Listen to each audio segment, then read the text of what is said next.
a sua Bíblia no Evangelho segundo Lucas, Lucas 2, a partir do versículo 8.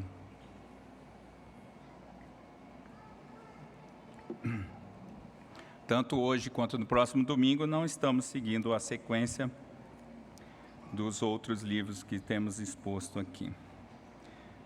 Lucas 2, a partir do versículo 8. Porém, hoje você fica com a sua Bíblia e acompanha um pouquinho, porque eu não vou ler de cara hoje.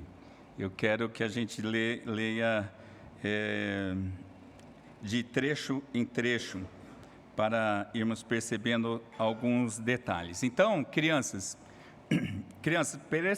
prestem bastante atenção, porque hoje o desenho hoje vai ser frenético, o desenho hoje vai ser louco.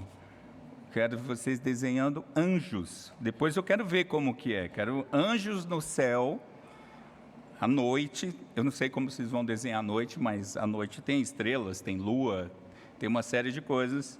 Porque, e muitos anjos, muitos anjos, crianças, porque nós vamos falar da noite mais feliz do mundo. Então, vai prestando atenção no texto, na leitura e na exposição, crianças, que vão surgindo detalhes para te ajudar a fazer o seu desenho.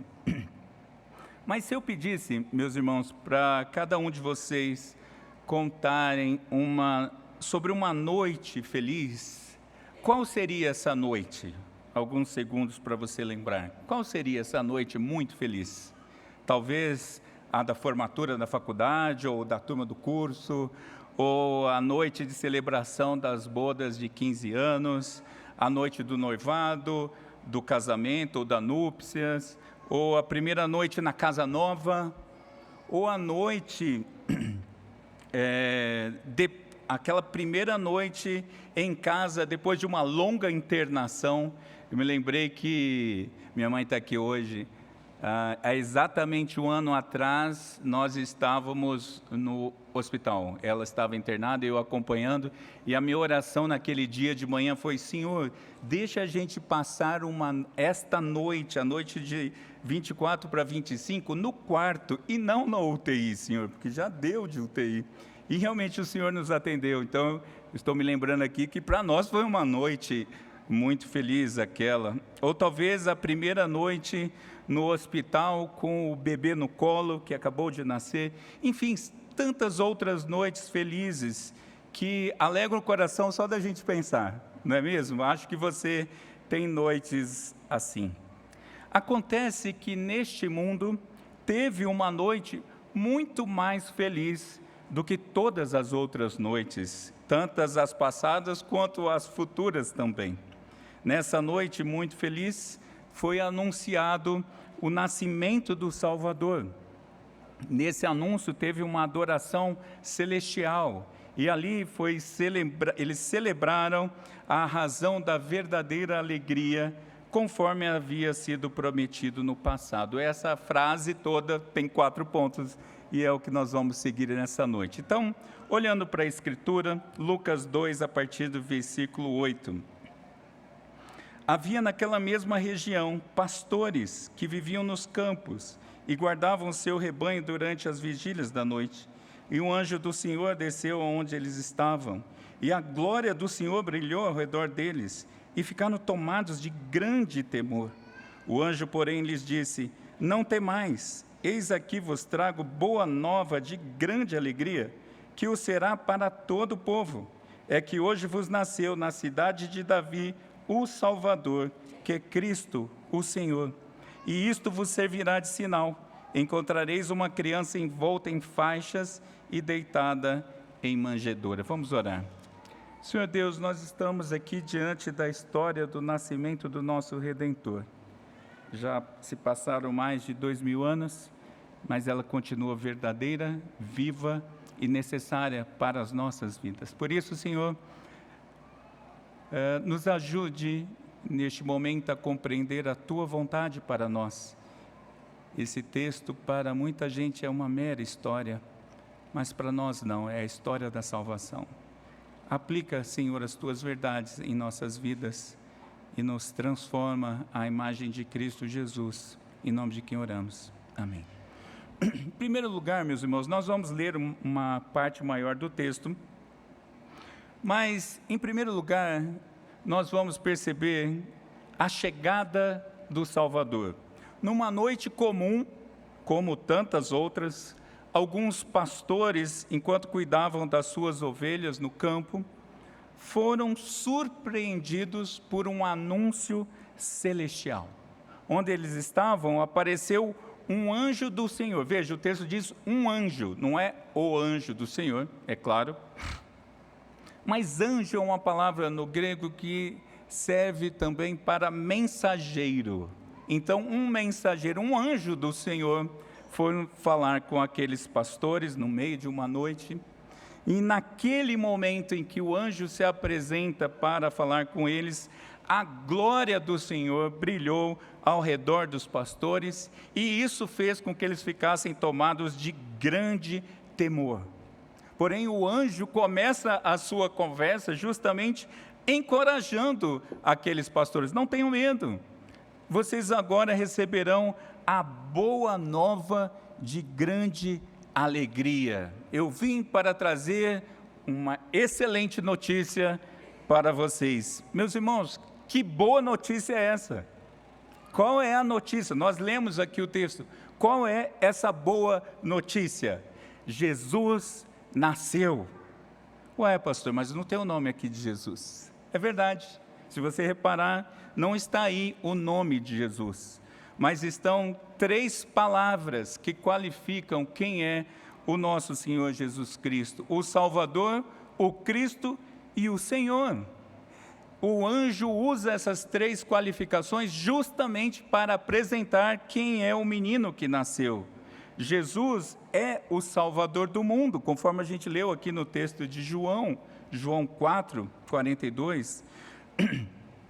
Jesus também é o Cristo, é o Messias prometido. Meus irmãos, Cristo é uma palavra que é uma condição de Jesus. Cristo não é sobrenome, viu, crianças? Cristo não é sobrenome de Jesus. A gente fala Jesus Cristo, mas não é Jesus o sobrenome dele, é a condição dele. Ele era o prometido, por isso que ele é o Cristo, o Messias.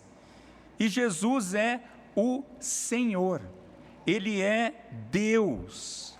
O bebê recém-nascido é o próprio Deus Filho, é a segunda pessoa da Trindade. E o anjo diz que a boa notícia é esse. E então o anjo dá instruções para que os pastores, para que eles pudessem ir até onde Jesus estava. E essas dicas iam ser importantes para que eles não errassem nem o lugar, nem confundissem a criança. Quais foram essas instruções, meus irmãos? Olhemos para o texto. O texto diz que eles iam encontrar uma criança envolta em panos, deitada numa manjedoura. Naquela noite, em Belém, onde Jesus estaria, poderia ter algumas outras crianças que nasceram. Talvez tenham nascido outras crianças naquela noite, e eles poderiam então confundir. Poderiam também ter crianças envoltas em panos, não é? A ideia aqui é de panos muito simples, mas poderiam ter. Então, como que eles iam identificar crianças? Como que os pastores iam identificar quem era mesmo Jesus? Um bebezinho estaria deitado numa manjedoura. E hoje eu quero me dedicar muito às crianças. Crianças, o que é uma manjedoura? Não é aquela coisa fofinha que fica embaixo dos coqueiros, até porque depois que você conhece Israel e vai até Belém, você descobre que não tem coqueiro e não tem aquilo. Ele ficava numa gruta, ficava abaixo da casa. E manjedoura, no português ou na nossa língua, na nossa cultura, tem uma outra palavra para isso, chama coxo. Jesus foi deitado num coxo. Coxo, crianças, é um lugar onde se coloca comida para o gado comer. Então, veja, Jesus estava deitado no prato dos bichos. Não é? Foi lá que Jesus foi colocado na sua primeira noite. E o Salvador nasceu e numa realidade nada digna da sua condição real. e divina. Um outro texto vai dizer que eles estavam ali justamente porque não tinham mais lugar nas hospedarias. Eles foram abrigados provavelmente no subsolo de uma casa ou na parte inferior de uma casa de algum outro judeu que o recebeu. No dia 22 de julho de 2013, e alguns dias depois também, noticiários pelo mundo todo anunciaram o nascimento do bisneto da rainha Elizabeth II da Inglaterra. Governantes de todo o mundo mandaram suas saudações. Lá em Londres, deram salvas de tiros de canhões. Monumentos daquela cidade foram iluminados com as cores do Reino Unido. Em outros países, iluminaram os monumentos também com as cores do Reino Unido. Muita pompa para celebrar o nascimento de um bebê da realeza britânica. Que curioso, né? Que distinção para Jesus, que nasceu numa condição ínfima. Foi deitado não num berço de um rei como o bisneto da rainha. E a gente olha para tudo isso, e a primeira lição então dessa noite, essa comparação que eu fiz propositalmente, é que a noite de Natal, ela é feliz porque nos lembra do nascimento de Jesus, sim, mas Jesus, o Salvador. Ele veio como único caminho até o Pai. Ele veio como a luz para os corações afligidos pelas trevas do pecado. Eu tentei ficar pensando nessa noite onde os pastores receberam essa notícia e aquela glória de Deus se manifestou. Isso me fez pensar numa simples comparação, não é uma aplicação bíblica, mas aquela noite para os pastores ficou cheia da glória de Deus. O nosso coração fica cheio da glória de Deus quando Cristo toma conta dos nossos corações, quando de fato Ele nasce nos nossos corações. Muitas pessoas nessa noite, por exemplo, mais tarde, farão menção do nascimento do menino Jesus, apenas como uma história. Outros vão ter suas celebrações, mas não vão nem mencionar que existiu um menino chamado Jesus. E isso porque não entendem a boa nova de salvação.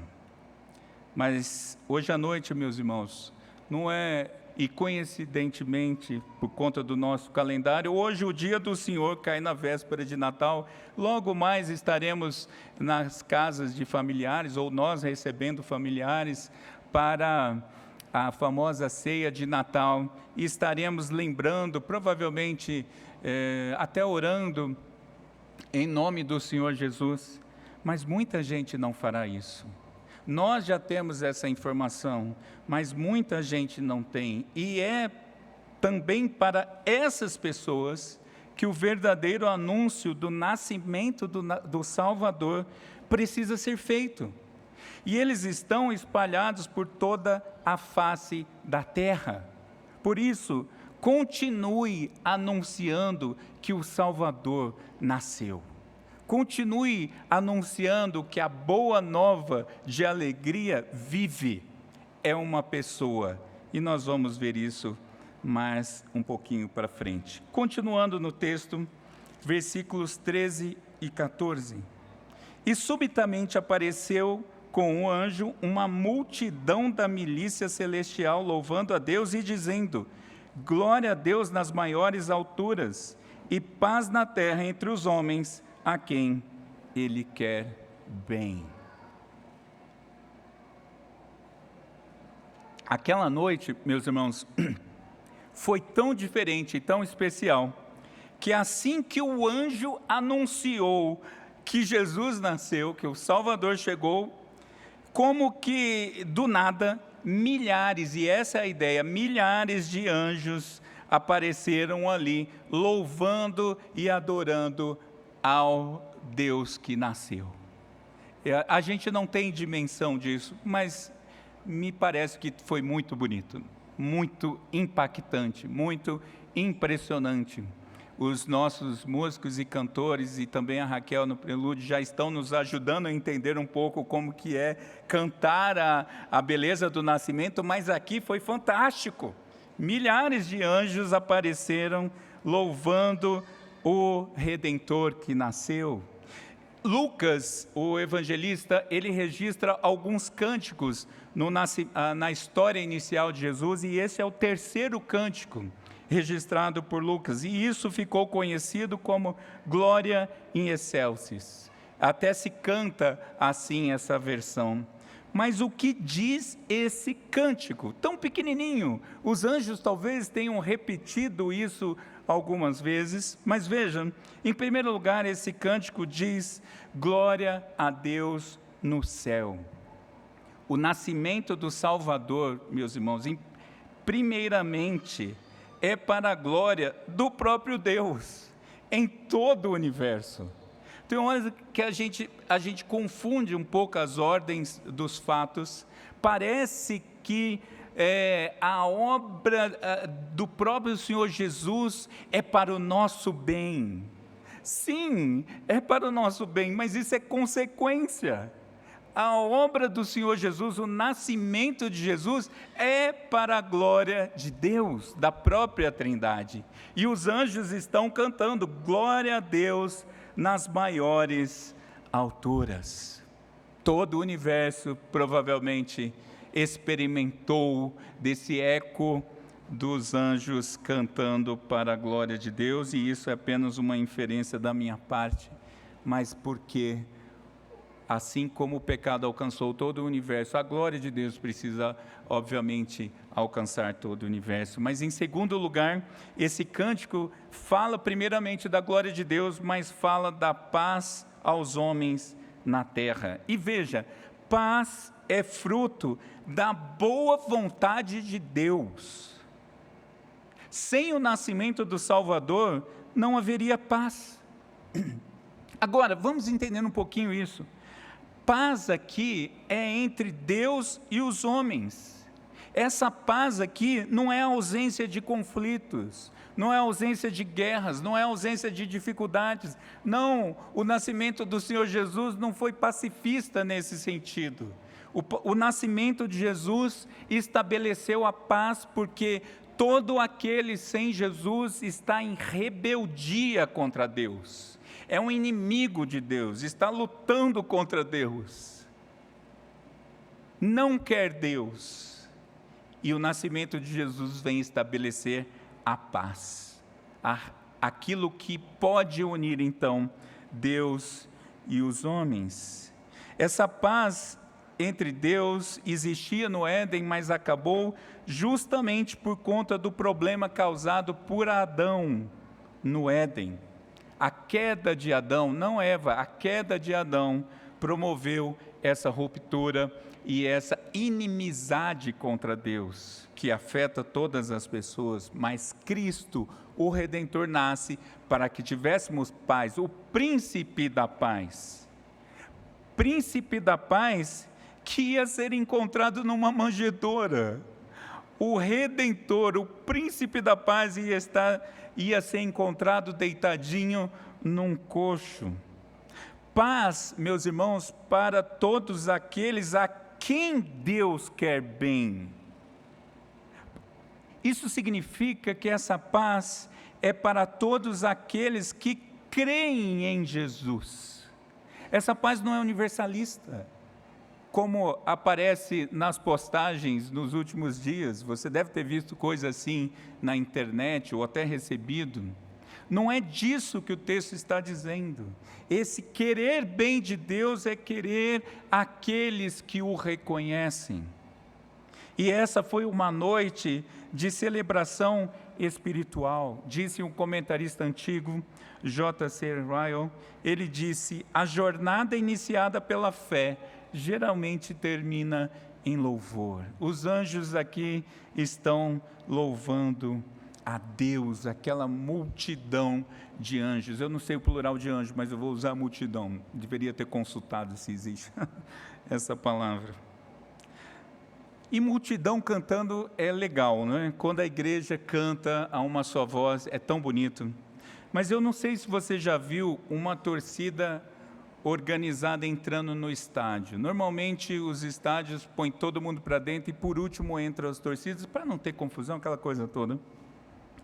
Mas quando uma torcida organizada entra, meus irmãos, centenas e centenas de torcedores uniformizados com seus gritos de guerra, com seus hinos cantados ali em alta voz, em uníssono. Eu vou te dizer, é uma experiência interessantíssima.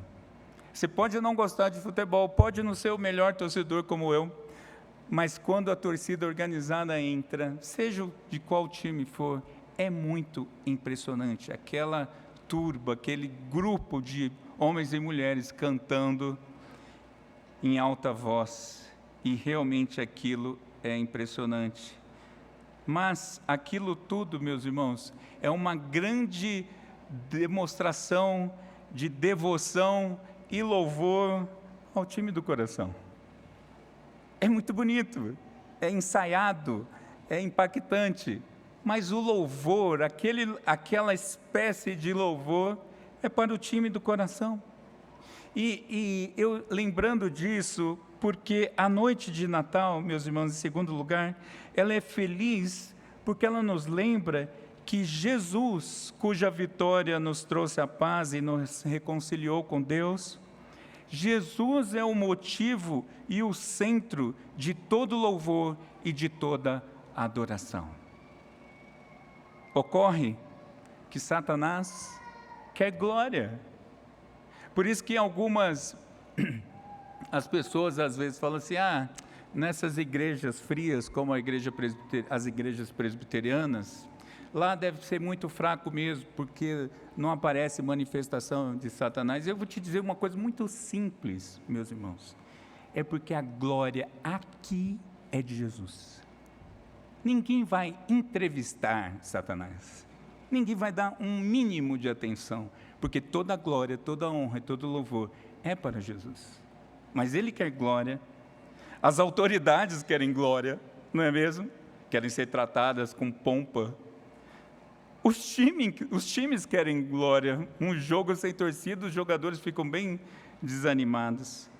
Os nossos corações querem glória, querem louvor.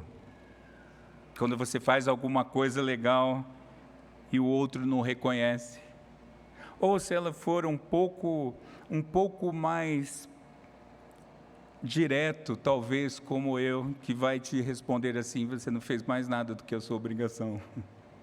Não é muito motivador, eu reconheço. Mas isso é porque o nosso coração quer glória. Mas veja, meus irmãos, aquela noite gloriosa nos lembra, o sol lhe deu glória. A glória somente a Deus continua sendo a razão do nosso viver. Glória somente a Deus é a motivação para o louvor dos nossos lábios. Quando nós entendemos isso, quando isso entra mesmo no nosso dia a dia, não só na domingueira, no culto, no dia a dia, quando você acerta alguma coisa e glória a Deus, quando você erra e sabe que tem o perdão do pecado pela parte do nosso Senhor, glória a Deus. Quando algo fantástico acontece e você fica deslumbrado com aquilo e fala, louvado seja o nome do Senhor. Quando você vai para a praia ou para o campo e vê aquelas belezas naturais e não fica lembrando, uau, como que é bom minhas férias. E sim, é bom as férias, o reverendo Mateus está sofrendo férias, né? Eu falei de manhã. Mas quando você está diante daquilo e o que te vem em primeiro lugar à mente é glória a Deus. Quando isso está assim, meus irmãos, é porque o Salvador toma o lugar dele que é devido. O trono do nosso coração tem que ser ocupado por Jesus. E quando isso acontece, nós o louvamos, nós o adoramos, porque o Salvador nasceu. Mas em terceiro lugar, versículos 15 a 18. E ausentando-se deles os anjos para o céu, diziam os pastores uns aos outros, vamos até Belém e vejamos os acontecimentos que o Senhor nos deu a conhecer. foram apressadamente e acharam Maria e José e a criança deitada na manjedoura. E vendo-o, divulgaram o que lhes tinha sido dito a respeito desse menino. Todos os que ouviram se admiraram das coisas referidas pelos pastores. Em terceiro lugar, meus irmãos, a fonte da alegria é o Salvador. Voltando para a história, vamos tentar imaginar a história. Depois daquele cântico maravilhoso dos anjos, os anjos sumiram. Os anjos voltaram para o céu, a noite voltou a ficar escura, e agora eles se olham, e agora eles estão ali impactados. Como ficaram os pastores depois dessas experiências fantásticas? Como você teria ficado depois de um bando de anjos cantando? Interessante isso, não é? Veja, os pastores, imediatamente, usando uma linguagem moderna dos jovens, postaram #partiu Belém. Vamos ver o que Deus nos disse. E a ideia aqui do texto é apressadamente. Os anjos desapareceram, a primeira coisa que eles falaram é: vamos para Belém, vamos ver o que Deus nos disse. Eles não ficaram mais preocupados com as ovelhas, eles não ficaram preocupados, vamos dormir um pouquinho, amanhecer, porque a viagem pode ser longa. Não, eles estão ali agora impactados pela notícia dada pelo Senhor, e os corações deles foram tomados por pelo menos duas realidades. Em primeiro lugar, um profundo senso de urgência. Se eu sei que o Salvador nasceu, eu preciso ir agora lá para encontrar e ver o Salvador. Mas, em segundo lugar, eles tiveram também um grande impacto no coração de uma profunda certeza de que aquela mensagem veio diretamente de Deus. Eles não ficaram impressionados com os anjos, percebem? Tipo, eles podiam ficar assim: poxa, eles já foram, né? Pô, podia ter cantado mais um pouquinho.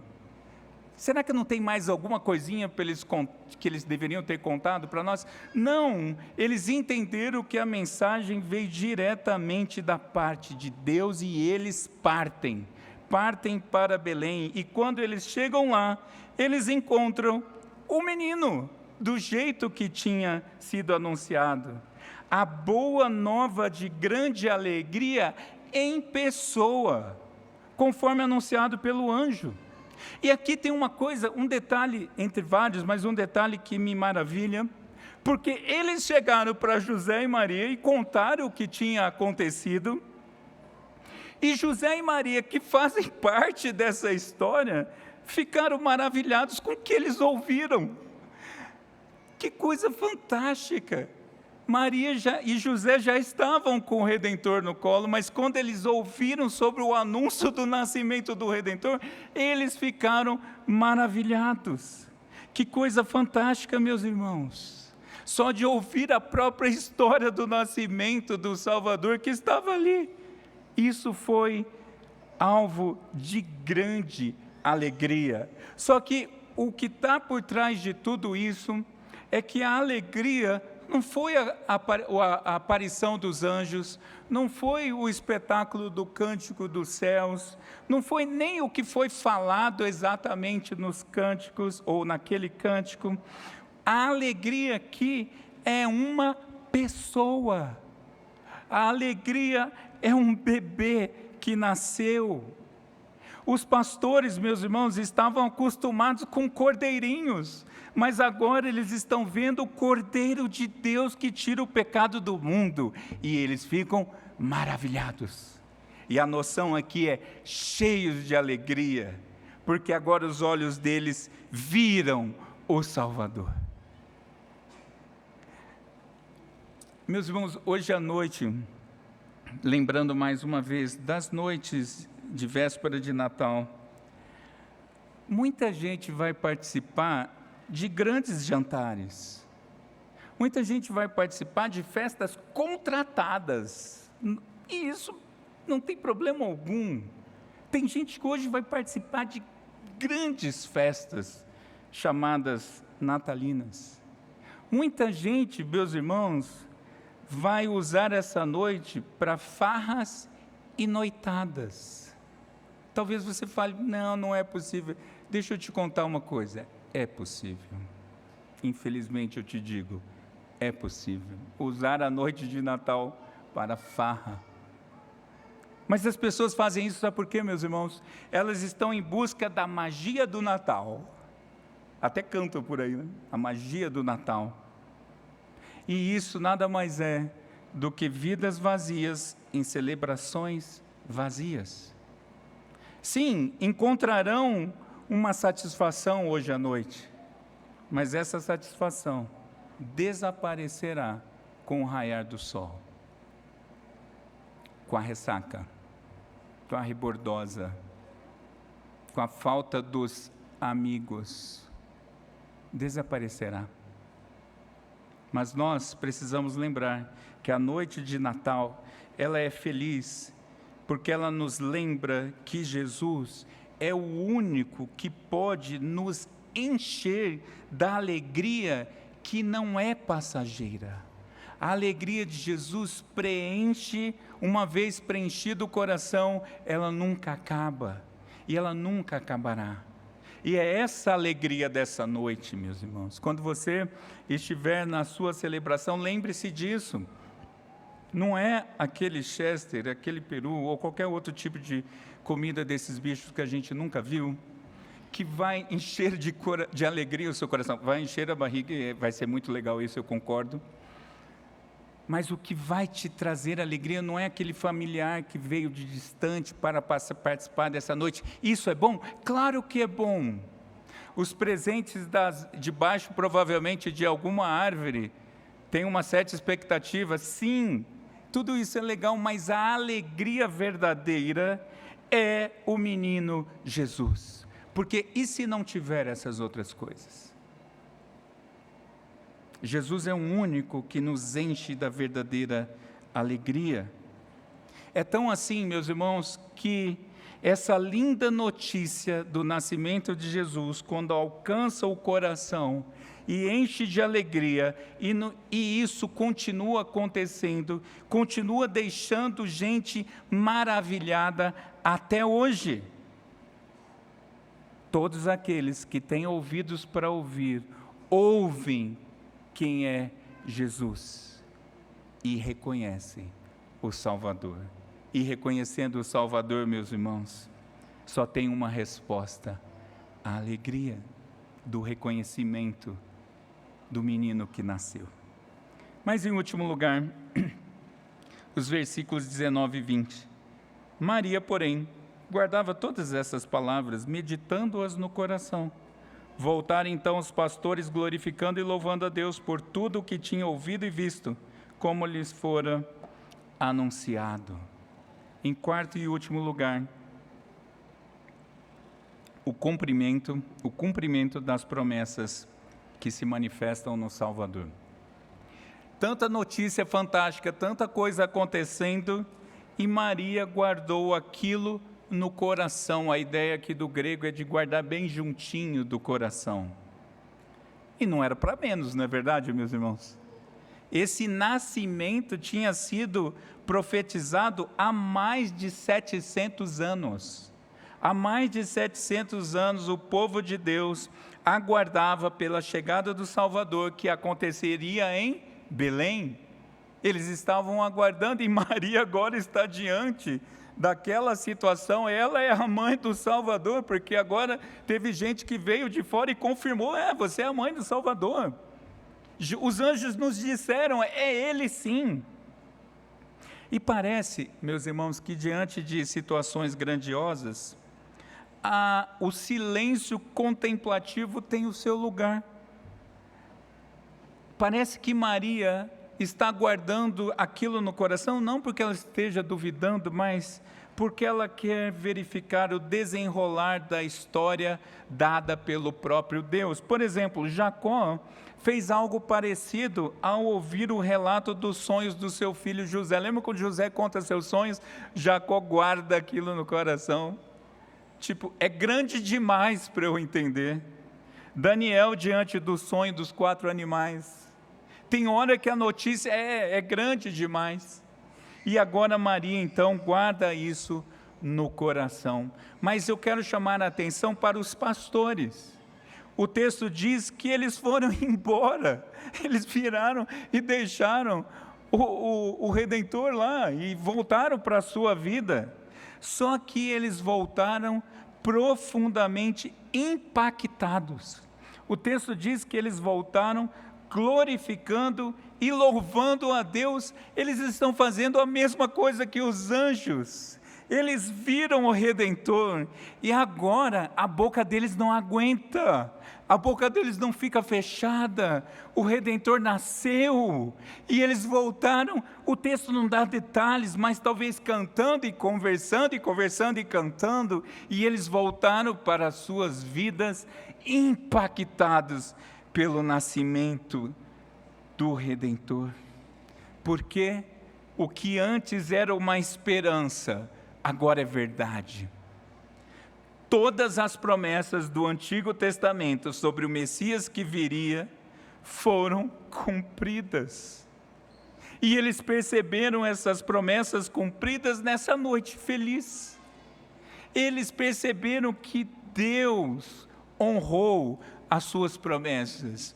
O Messias nasceu. Agora, quem nunca teve frustrações com promessas não cumpridas? Por exemplo, a noite chegou, o coração cheio de expectativa, aquela caixa grande debaixo da árvore com seu nominho, é um presentão. E você abre a caixa, é um presentinho, e dá aquela certa murchadinha. Os nossos corações são assim. Uma promessa que te fizeram, vai virar o ano, fica tranquilo, queridão, vou te contratar na virada do ano. Vira o ano e você não foi contratado. Eu tive uma pessoa muito próxima, muito querida, que fazia promessas, na época que eu não era convertido. Então essas conversas tinham um certo grau etílico envolvido, e sempre tinha, e era uma pessoa muito importante para mim, e sempre tinha promessas, e eu sempre acreditei nelas, e elas sempre furaram. Curioso isso, né? Como às vezes acontece isso, a gente tem expectativas que não são atendidas, mas a noite de Natal, meus irmãos, ela é feliz, porque ela nos lembra sobre a fidelidade de Deus. Deus cumpre a sua palavra. Ele havia anunciado que o Messias viria, que o Redentor ia chegar, e chegou. Jesus nasceu conforme prometido. Detalhe, meus irmãos, existe uma outra promessa que nós não podemos esquecer. Jesus vai voltar. Essa é uma promessa. Você espera como essa promessa? Não fui eu que te prometi, porque eu poderia falhar com você e nem teria poder para cumprir essa promessa. Mas o próprio Senhor Jesus disse que vai voltar. Nós teremos uma outra aparição de Jesus. Não sei se estaremos vivos quando isso acontecer, mas vai ser um dia ou um momento grandioso também. E nós então perceberemos o cumprimento da promessa do Senhor. Maria, José, os pastores viram Jesus com seus próprios olhos. Nós não vemos mais, ou veremos só no futuro. Mas você não precisa mais ver Jesus, porque tem algo diferente agora. Ele ocupa o coração dos seus com o Espírito Santo. E isso nos enche de esperança. Eu estava pensando, enquanto estudava para esse texto, como alguém acredita nessa história? Como alguém pode acreditar nessa história? E eu vou te dizer como. Pela obra do próprio Deus. Eu era um dos que tempos atrás celebrava o nascimento do menino Jesus com um gorro vermelho e muita bebida fora, totalmente desproporcional, e sem a lembrança do que era o menino Jesus. Eu estava no grupo do que jamais acreditaria nessa história. Mas sabe o que é o interessante, meus irmãos? Essa história, ela é verdadeira. As pessoas podem não acreditar, como eu também não acreditava. Mas uma vez impactados pelo Espírito Santo, essa história abre os seus olhos e você vê, é verdade. E veja, meus irmãos, muita coisa é dita sobre a noite feliz, não é mesmo? Muita coisa é dita sobre o Natal. Se você olhar suas mensagens de WhatsApp que chegaram hoje, você vai entender o que eu estou falando. Fatalmente você recebeu alguma mensagem te dando Feliz Natal sem Jesus. Ou, se você não recebeu no WhatsApp, abre um pouquinho só a internet, não perde tempo, abre só um pouquinho a internet, vê as suas redes sociais, você vai ter recebido, ou você vai passar pela sua timeline, uma série de postagens dando Feliz Natal para o mundo todo, sem Jesus. Interessante isso, não é? Porque para a maior parte das pessoas ainda, Jesus não tem nada a ver com o nascimento de Jesus. A noite feliz do Natal, que significa nascimento, não tem mais a ver com o menino que nasceu, o Salvador. Isso continua acontecendo. Mas deixa eu te dizer uma coisa. A minha oração, e eu termino com isso, a minha oração é que cada um de vocês que veio aqui esta noite, que você volte hoje diferente para casa. Que você volte impactado pelo nascimento de Jesus. Que você volte muito feliz, mas muito feliz, glorificando e louvando a Deus, porque Jesus nasceu. É isso que muda a nossa vida, a certeza do nascimento de Jesus. E Ele nasceu, e Ele há de voltar. E que você volte assim hoje, impactado por essa notícia. Mas não só isso, que você volte como os pastores voltaram, animados não só com a notícia para si, mas com a vontade incontrolável de contar para outras pessoas a boa nova de alegria. Aí fora tem muita gente que não tem essa notícia. Muita gente, talvez aqui nessa noite, tem alguém que não ouvia, que não tinha ouvido a boa nova de alegria, porque a boa nova de alegria é uma pessoa, e ela chama Jesus. O Cristo, o Salvador, o Senhor, que sim, nasceu com um homem em Belém há mais de 2000 anos atrás, e vai voltar.